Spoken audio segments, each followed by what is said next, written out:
Muito bom dia, meu querido irmão, minha querida irmã, meu amigo, minha amiga, você que nos acompanha aqui constantemente na Escola Bíblica Dominical da Igreja Memorial Batista de Brasília. Nós estamos hoje aqui para mais um estudo e dessa feita nós teremos o último estudo da revista que estamos que adotamos durante esse período, durante esse quase que quadrimestre, né? Que é a revista da editora cristã evangélica Gálatas e Colossenses. Nós estamos estudando aqui os livros de Gálatas e de Colossenses, duas cartas de Paulo. E hoje é a última lição, então nós vamos ver a parte final do livro de Colossenses, né? A aula de hoje tem como título A Vida do Novo Homem. Nós já vimos desde a aula passada, né, da última aula, que o apóstolo Paulo trabalha no capítulo 3, principalmente no seu início, sobre a identidade do cristão, do novo homem, né? Paulo passa a aplicar essa realidade com relação agora a coisas mais práticas, coisas visíveis. A partir do versículo 18, que é o objeto da lição de hoje, versículo 18 do capítulo 3 de Colossenses, e também o capítulo 4 inteiro, que também tem 18 versículos, nós teremos agora Paulo tratando de aspectos práticos da vida do novo homem.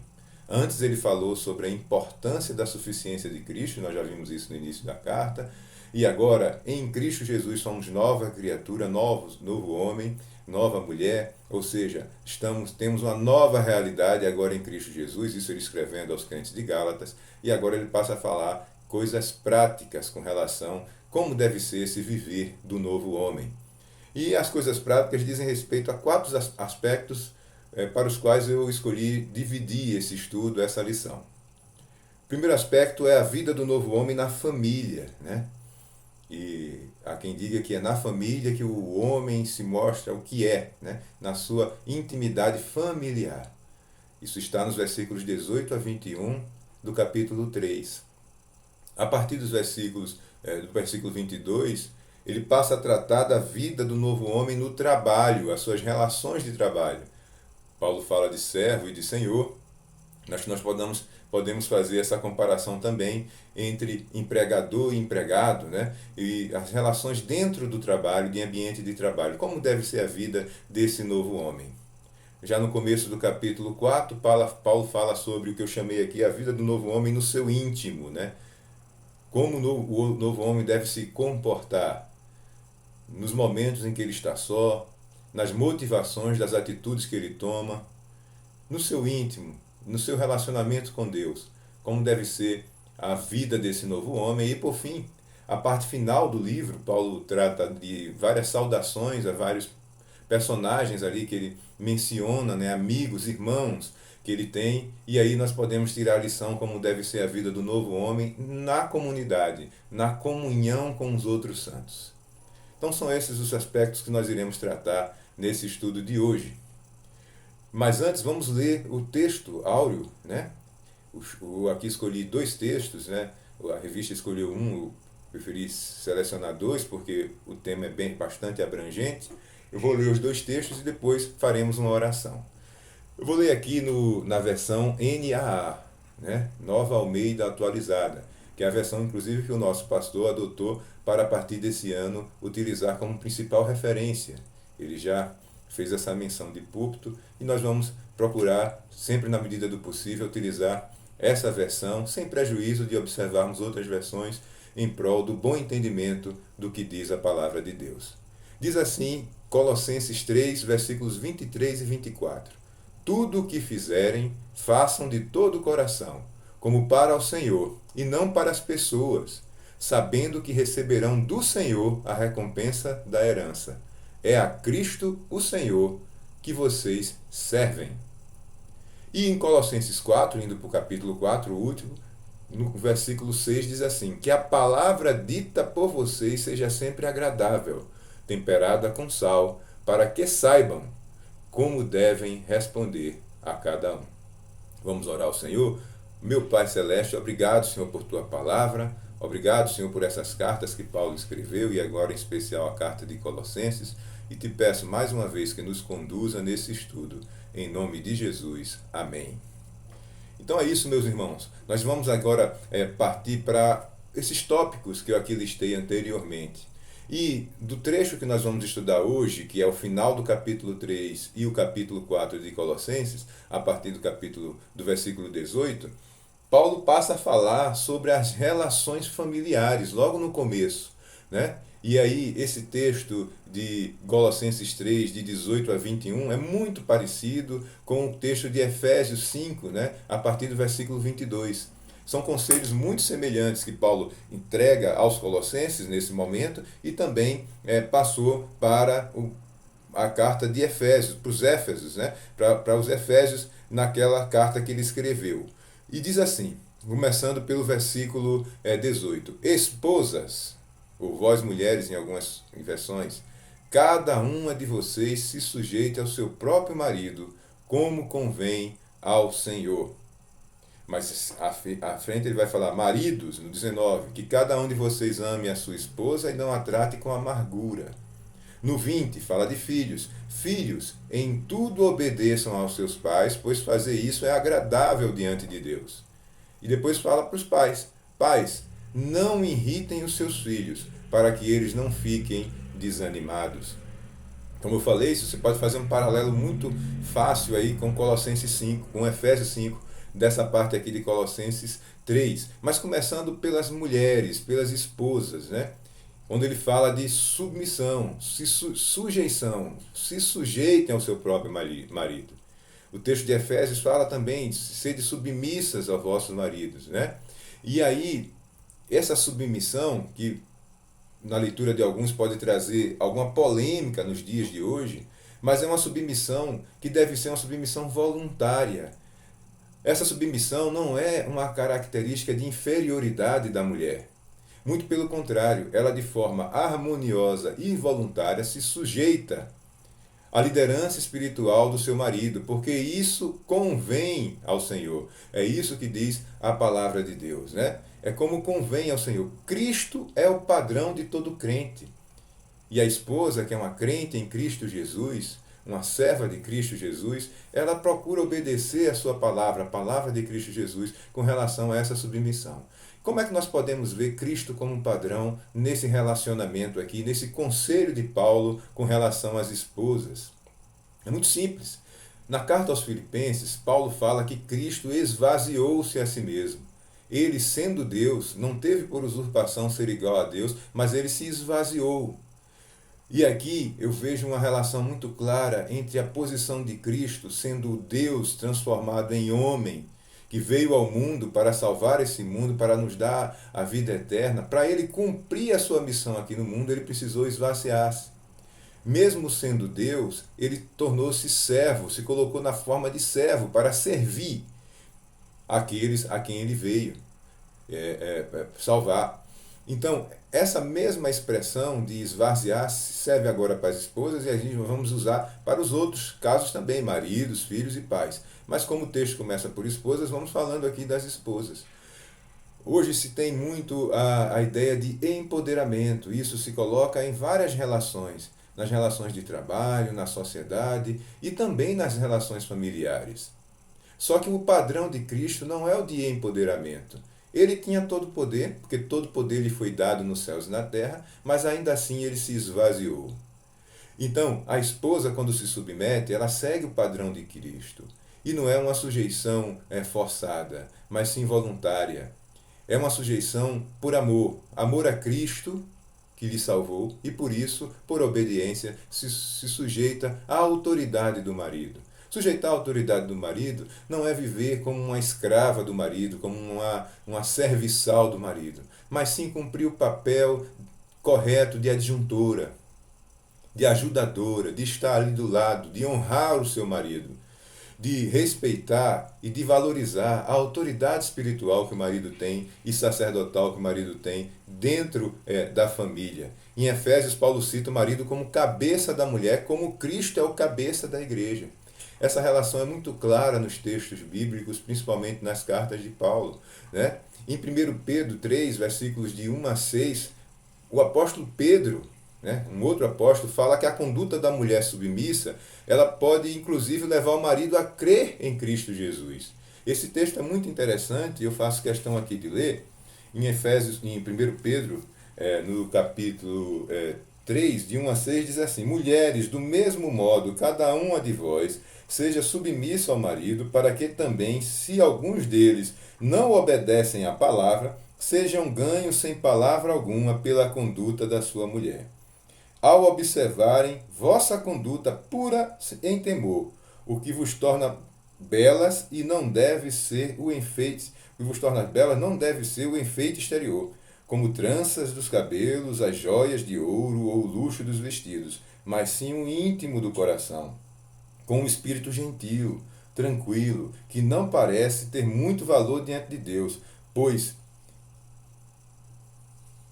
no passado as santas mulheres que esperavam em Deus também se enfeitavam assim e estavam submissas ao marido. E aí ele dá o exemplo de Sara, e era dessa forma que Sara obedecia a Abraão, chamando-lhe de Senhor. Delas sois filhas, se fizerdes o bem sem nenhum temor.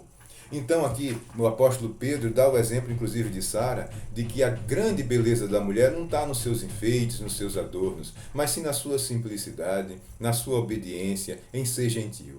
Não há problema, não há erro nenhum em uma mulher se enfeitar, em uma mulher cuidar da sua aparência. Não é essa a questão que Pedro aqui coloca, mas sim que isso não é a parte mais importante. A grande beleza da formosura da mulher não está nisso. A mulher não vai ser valorizada nisso, nem tampouco na ideia de se empoderar dentro da sociedade e aí até se rebelar contra as autoridades constituídas na sociedade, inclusive a autoridade do seu marido. Mas sim em ela ser obediente, em ela agir de forma tranquila, recatada, no sentido em que não quer sobrepujar a presença ou a figura do seu marido. E nesse papel e nessa atitude, e eu posso dizer, nesse testemunho, ela pode até ganhar o seu marido para Cristo Jesus. Fala muito mais do que palavras, as atitudes. E no caso da relação familiar entre marido e mulher, esposo e esposa, a atitude da esposa é muito valorosa quando ela atenta para o conselho bíblico, como ela deve se comportar nesse relacionamento. Porém, vamos agora para uma segunda parte, que é a parte do marido. Se para a esposa requer-se uma submissão voluntária, para o marido se requer um amor sacrificial. Vós, maridos, está no versículo 19, amai a vossa esposa e não a trateis com amargura.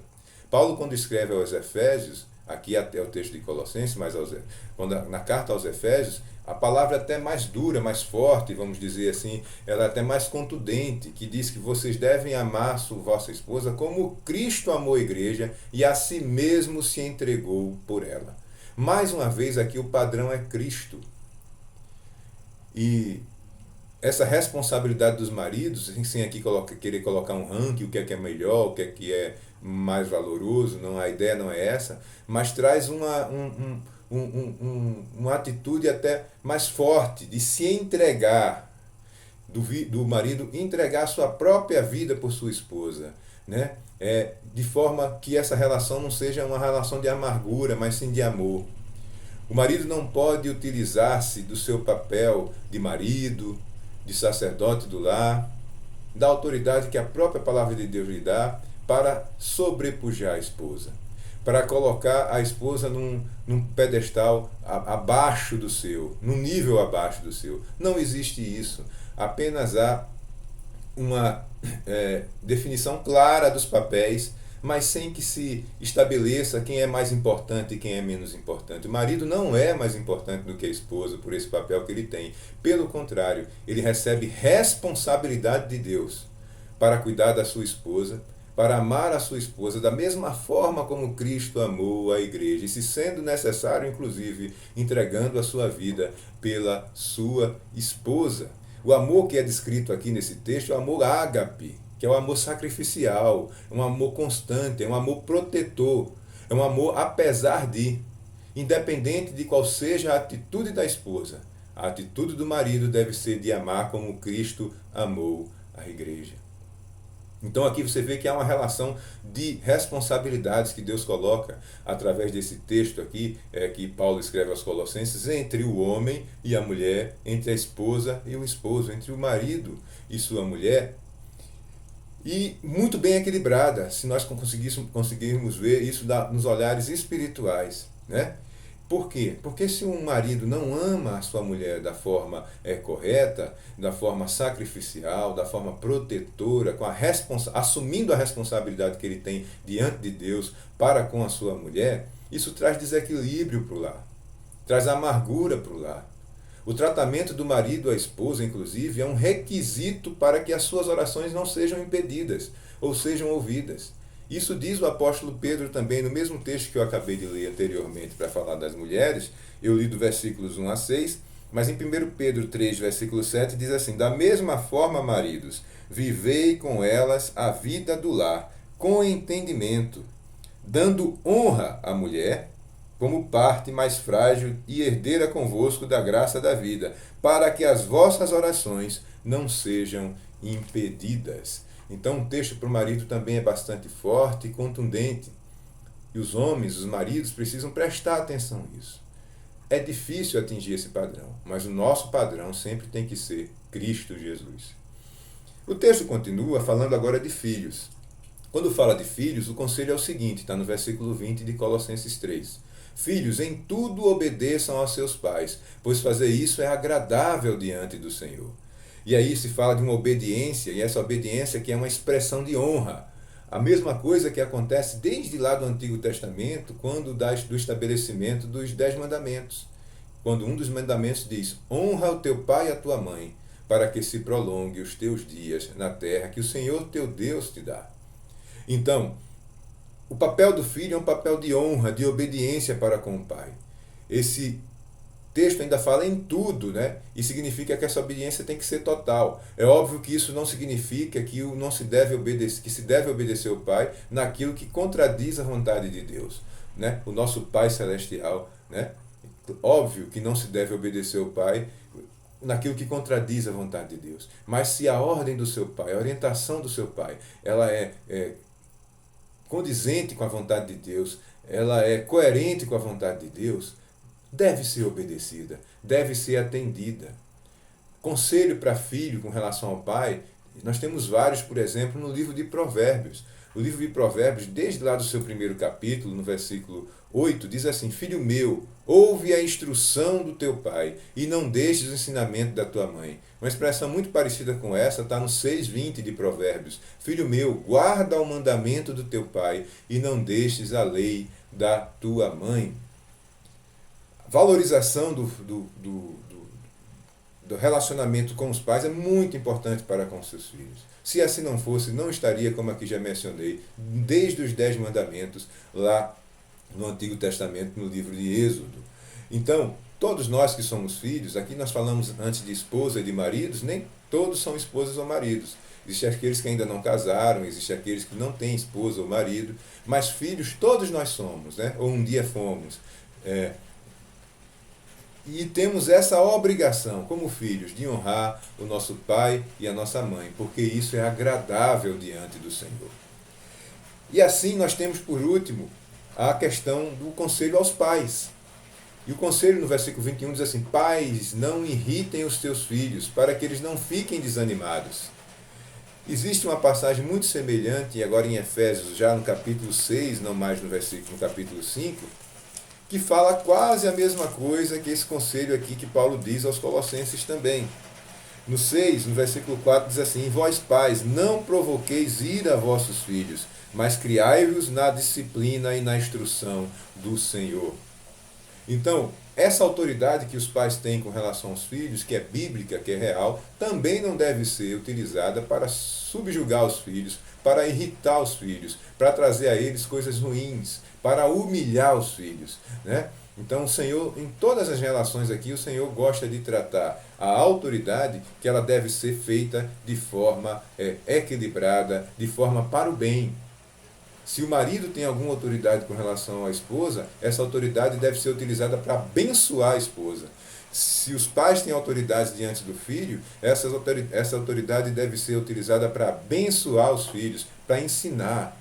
Né? O livro de Provérbios, voltando novamente aos Provérbios, no capítulo 22, versículo 6, diz: educa ou ensina a criança no caminho em que deve andar, e até quando envelhecer não se desviará dele. Então o conselho aqui de Paulo diz respeito a isso, aos pais que utilizam da sua autoridade para abençoar os seus filhos, para ensinar coisas boas, para dar bom exemplo, para animar os filhos e não desanimar através de uma irritação, através de cobranças exacerbadas diante dos filhos.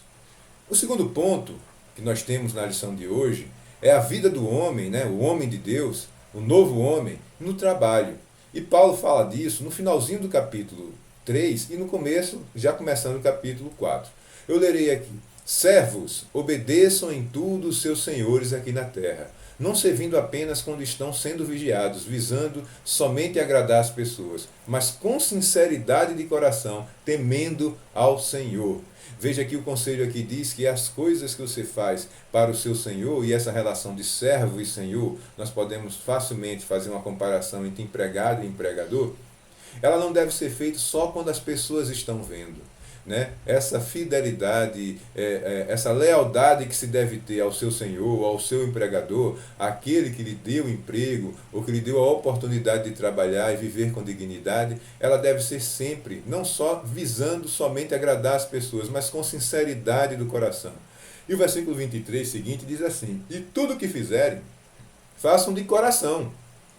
Mesmo que você esteja fazendo no âmbito do trabalho, né? Faça de coração, como para o Senhor e não para as pessoas. E o 24 diz: sabendo que receberão do Senhor a recompensa da herança. É do Senhor que vem a principal recompensa. O Senhor nosso Deus. Senhor aqui com letra maiúscula, o S maiúsculo. Não o Senhor, aquele que lhe deu o emprego, aquele que é o seu empregador, seu chefe, seu patrão. É a Cristo Senhor que vocês estão servindo. Essa consciência o crente deve ter, o novo homem deve ter. Que tudo o que ele faz para agradar ao Senhor Deus. Cristo Senhor, aquele que se entregou por nós. E quando a gente faz dessa forma, com esse espírito, nós conseguimos cumprir todas as nossas obrigações, inclusive no nosso ambiente de trabalho. Então aqui é a relação entre o empregado e o empregador, entre o servo e o Senhor. E o Senhor, o texto aqui continua dizendo que se por acaso houver injustiça nessa relação, isso será tratado pelo Senhor de forma correta, no momento correto. Nós devemos ter essa esperança. Não tentar fazer as nossas justiças com as próprias mãos, né, como se diz, o dito popular. Né? E quem fizer injustiça receberá em troca a injustiça feita. E nisto ninguém será tratado com parcialidade. É assim que o apóstolo Paulo termina o capítulo 3 de Colossenses. Mas esse texto também tem relação com o primeiro versículo do capítulo 4. Né? Na divisão, poderia esse primeiro versículo do capítulo 4 estar junto ali no final do capítulo 3, porque é o conselho aos senhores. Senhores, tratem os seus servos com justiça e igualdade, sabendo que também vocês têm um Senhor no céu. Então, se a nossa posição é uma posição, a gente pode estar em momentos em posição de servo ou de senhor, de empregado ou de empregador. Né? Nós podemos estar na posição de funcionário ou de chefe ou de patrão.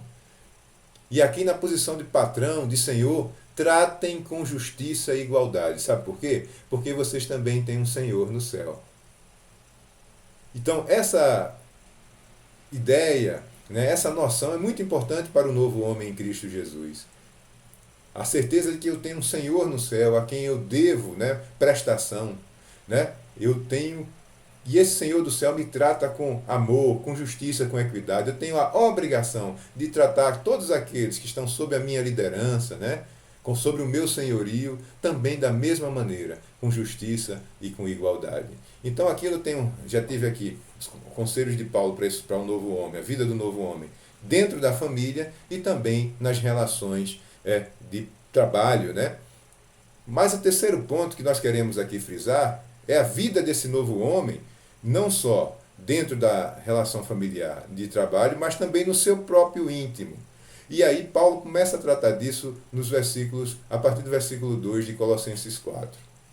E fala de conselhos que ele dá para os crentes ali de Colossos como eles devem se portar no seu dia a dia.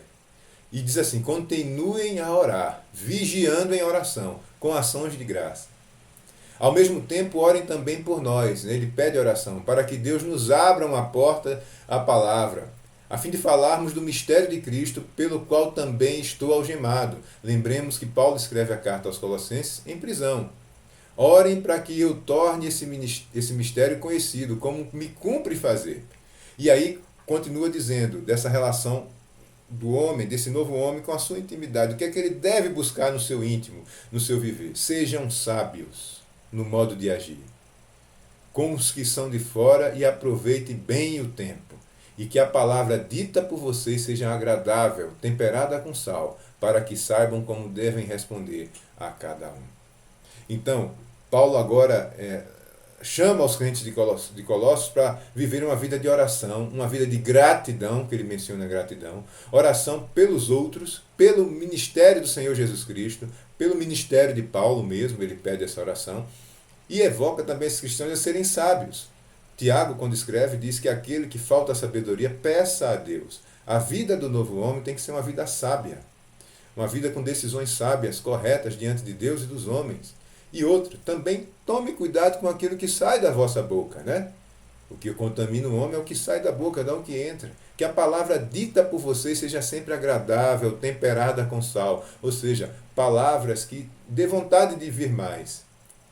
Palavras que tenham sabor. Não palavras duras. Não palavras grosseiras. Nós devemos tomar cuidado no nosso agir, no nosso andar, em qualquer situação, mesmo situações difíceis, tentar usar palavras agradáveis, temperadas com sal. Porque fazendo isso, nós estamos ensinando aos outros. É assim que termina o versículo. Para que saibam como devem responder a cada um. Então, Paulo agora completa essa parte aí de dizer como deve ser a nossa relação no família, no trabalho e também nossa relação com Deus e nossa postura diante da sociedade. O texto de Colossenses, a partir do versículo 7 do capítulo 4, passa agora a ter as saudações de Paulo. Né? Paulo começa a saudar várias pessoas. Né? Começa por Tíquico, né? Que é a quem ele chama de irmão amado, né? Ministro e conservo do Senhor, está no versículo 7. Que é aquele que está portando, né, essa carta para os crentes de Colossos, é o portador dessa carta. E ele fala, Paulo cita aqui como um novo homem, e valoriza o relacionamento que ele tem com Tíquico. Diz, irmão amado, fiel ministro, ele lhes dará todas as informações. Então, Tíquico é o portador dessa carta, está levando essas informações para os crentes ali em Colossos. Eu estou enviando com o expresso propósito de lhe dar conhecimento da nossa situação e de alentar o coração de vocês. E aí ele passa a falar de outras pessoas. Ele fala de Onésimo, fiel e amado irmão, que é da igreja de vocês. Eles contarão a vocês tudo o que está acontecendo aqui. Né? Onésimo acompanha Tíquico, né? Ao levar essa carta. Né? E aí ele menciona também outras pessoas que estão presas com ele. Fala de Aristarco, que está preso comigo. Ele também manda saudações. Há também Marcos, esse é João Marcos, inclusive, que escreveu o segundo evangelho, primo de Barnabé. A respeito dele, vocês já receberam instruções. Se ele for até aí, recebam-no também bem. Então Paulo começa a falar de várias pessoas. Também Jesus, conhecido como Justo, versículo 11, manda saudações. Então Paulo passa a fazer essa conexão entre a igreja de Colossos e tantos outros irmãos. Esses são os únicos da circuncisão, ele menciona, né, aqueles que eram judeus e que cooperam pessoalmente comigo. Né? Eles têm sido o meu consolo. Paulo fala isso. Então veja só, Paulo ele não se coloca apenas como um homem que dá conselhos, o professor, né, o mestre. Não, ele se coloca como alguém que também precisa receber dos outros o consolo. Precisa receber dos outros ou através dos outros a bênção de Deus. Ele valoriza essa relação, essa comunhão, quando escreve essas saudações. Cita Aristarco, Marcos, primo de Barnabé. Eles foram até aí. Jesus, os justos. Esses que são da circuncisão, quer dizer, aqueles que são judeus. E cooperam comigo e têm sido consolos para mim. No versículo 12, Paulo cita Epáfras, que, como já comentamos aqui nas lições passadas, provavelmente é o evangelista que evangelizou ali em Colossos, que iniciou o trabalho ali em Colossos, que participou desse trabalho de iniciar aquela igreja. Epáfras, que é da igreja de vocês, manda saudações. Ele é um servo de Cristo Jesus que está sempre lutando por vocês em oração, para que vocês se conservem maduros e plenamente convictos em toda a vontade. E posso testemunhar a respeito de Epáfras, de que muito se empenha por vocês, pelo de Laodiceia e pelo de Hierápolis. Então Epáfras era um evangelista daquela região. Nós aqui já estudamos que Colossos ficava ali perto de Laodiceia e Hierápolis, cidades naquela época, naquele período mais pujantes, maiores, mais relevantes, né? Colossos já estava em declínio, mas diz que Epáfras era o homem que estava lutando por aquelas pessoas, por aqueles crentes. E como era a forma dele lutar? Em oração. Aí tem em seguida tem no versículo 14, uma das menções, das poucas menções que tem na Bíblia sobre Lucas, né? Lucas, um personagem tão importante bíblico que escreveu dois maiores livros do Novo Testamento, o Evangelho de Lucas e o livro de Atos dos Apóstolos. Ele cita Lucas, o médico amado, e também Demas mandam saudações, né? Lucas é pouco mencionado na Bíblia, né, podemos dizer, se formos comparar pela importância dele como escritor, como autor, né, bíblico, mas aqui é uma das menções que é feita aqui em Colossenses. Ele menciona também Lucas, né, que provavelmente também esteve preso, esteve junto com Paulo na prisão durante o período que ele estava preso, né? E aí ele termina dizendo: saúdem os irmãos de Laodiceia, bem como Ninfa e a igreja que se reúne na casa dela. E depois que essa carta tiver sido lida entre vocês, façam com que sejam lidas também nas igrejas dos laudicenses. Ou seja, não guarde isso para vocês não, compartilhe. E vocês leiam também a carta que vier de Laodiceia. E digam a Arquipo: atente para o ministério que você recebeu do Senhor, cumprindo bem a sua tarefa. Ele ainda dá uma chamada à atenção. Olha, tem alguém aí que tem um chamado do Senhor, diga para ele atentar para esse ministério que ele recebeu do Senhor.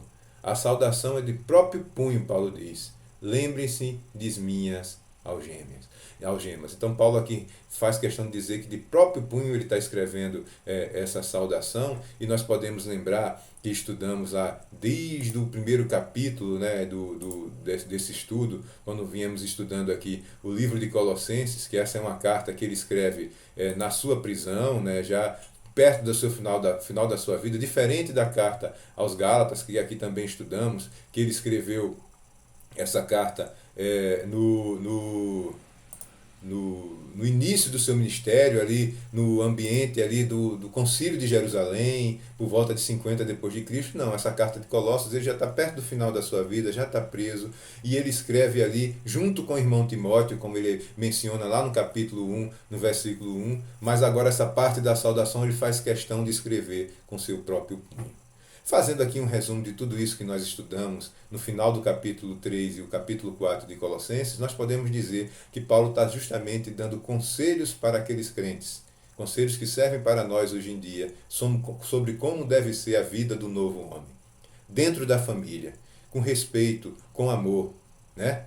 Esposas entendendo o seu papel dentro do lar, homens entendendo o seu papel e sua responsabilidade dentro do lar como maridos, os filhos entendendo a questão do respeito e da obediência, da honra que deve dar aos seus pais, os pais entendendo a questão da educação que deve dar aos seus filhos, o ânimo que deve passar para os seus filhos, a instrução que deve passar para os seus filhos, que não deve ser de forma irritada, para poder eles irritarem de forma opressora, mas sim de forma amorosa. A relação que deve ter entre servo e patrão, né? Entre empregado e patrão, servos e senhores, ele trata disso. A relação que nós devemos ter com Deus, uma vida de oração, uma vida sábia, cuidado da língua. E agora a relação que deve ter dentro da comunidade, reconhecendo a importância dos outros. Paulo faz questão de reconhecer a importância de cada um, de fazer esse link, né, entre os crentes que estão em Colossos e aqueles que estão com ele, né, ali naquele ambiente ali de prisão, ou estão naquela região, mesmo que não estivessem presos, mas estavam ali com ele. E falando da importância que esses crentes têm, né? E a importância que tem de viver em comunhão, um orando pelos outros. Essa vida cristã é essencial que deve ter e deve permear a vida do novo homem. Essa é a grande lição de Paulo no final do livro de Colossenses. Mas para concluir a lição de hoje, nós podemos fechar fazendo a comparação entre os livros de Gálatas e de Colossenses, porque foram os livros que nós estudamos. Gálatas, escrito no começo do ministério de Paulo. Colossenses, escrito no final do ministério de Paulo. Ainda assim, tinham preocupações muito semelhantes em alguns aspectos. Gálatas, a preocupação com aquele tradicionalismo, né? Aquela tradição que não leva a nada, não a tradição real, verdadeira, construtiva, mas sim aquela tradição que levava apenas a querer oprimir os outros, né? A querer gloriar-se na carne dos outros, né? Dos cristãos judaizantes. Esse problema também tinha em Colossos. Em Colossos, uma ênfase maior à questão do misticismo, do gnosticismo, de não achar Cristo suficiente. Paulo enfatiza muito isso nos capítulos 2, final do capítulo 1 e no capítulo 2. E também aqui a tratativa em Colossos sobre as relações que devemos ter como novo homem. Em Cristo Jesus somos novo homem e temos todas essas características, toda essa instrução como devemos nos relacionar com Deus, na nossa família, no trabalho e na comunidade como um todo. Que Deus nos ajude e nos abençoe a entender a sua mensagem no livro de Colossenses, no livro de Gálatas, também estudamos durante esse período. Que Ele nos abençoe e nos dê a clareza do Santo Espírito de Deus, para vivermos dignamente. Essa é a expressão. Nós, agora que somos filhos de Cristo Jesus, salvos em Cristo Jesus, nos tornamos filhos de Cristo Jesus, filhos de Deus, herdeiros, co-herdeiros em Cristo Jesus, nós temos agora uma forma de viver boa, agradável, construtiva, abençoadora. Vamos seguir a esses conselhos que o apóstolo Paulo deu aos Colossenses. E Deus assim nos abençoe. Amém.